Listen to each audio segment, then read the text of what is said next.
The Tale of the Two Blind Men and the Drum.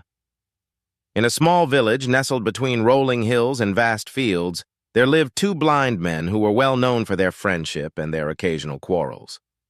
One Saturday morning, as the sun was just beginning to rise, the village was awakened by the deep, resonant sound of a drum. The drum signaled something that everyone in the village looked forward to. Traditional beer was ready.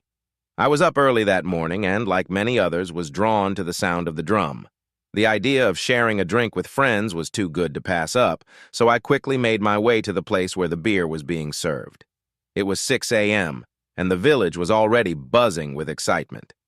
My friends and I found a spot to sit and started enjoying the morning, laughing and talking as the beer flowed. Unbeknownst to us, the two blind men had also heard the drum.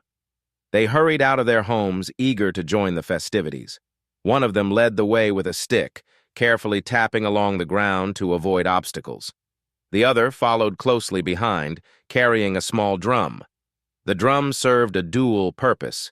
It could be used to sound a rhythm in case they got lost, and it could signal others if they had a bit too much to drink and needed help finding their way home. As they made their way toward the gathering, they met a young boy who was on his way to play football. The boy was supposed to be helping his mother sell the beer, but the call of the game was too strong, and he had decided to sneak off for a while. When he saw the two blind men, he greeted them warmly and asked, "Where are you going?" "We want to have a taste down there," one of the blind men replied, eager to get to the beer. The boy, mischievous and in a hurry, decided to play a little trick on them.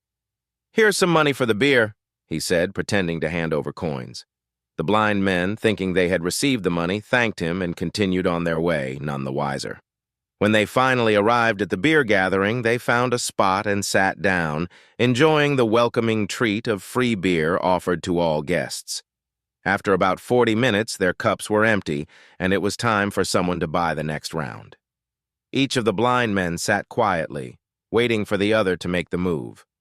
Finally, one of them asked, "Why aren't you buying the beer?" The other, feeling slightly offended, replied, "I'm waiting for you to buy. The boy gave you the money." "No, he gave it to you," the first one retorted, his patience wearing thin. The argument escalated quickly, with both men accusing each other of trying to hide the money. Voices were raised, and soon fists started flying. The peaceful morning turned chaotic as the two blind men began to wrestle and swing wildly at each other, each convinced that the other was cheating him. People around tried to intervene, splashing water on the men to cool them down, but it only made matters worse. The scene was getting out of hand, and I could see that something more drastic needed to be done. I stood up and shouted above the noise, "Stop pouring water on them! Let me handle this!" I walked over to the two men and, in a loud voice, said, "Here, take this knife and stab him!" I didn't actually have a knife, of course, but the suddenness and seriousness of my words startled them both. In their panic, they stopped fighting immediately. One of them, in his haste to escape, ran straight into a tree with a loud thud. I seized the moment and shouted, "Yes, that's him! Get him!" The two blind men, now thoroughly confused and terrified, fled in opposite directions. They ran as fast as they could, stumbling and tripping over anything in their way, desperate to escape the imagined threat. The crowd watched in stunned silence as the men disappeared into the distance. As the commotion died down, I returned to my spot, feeling rather pleased with myself. The fight was over, and peace had been restored.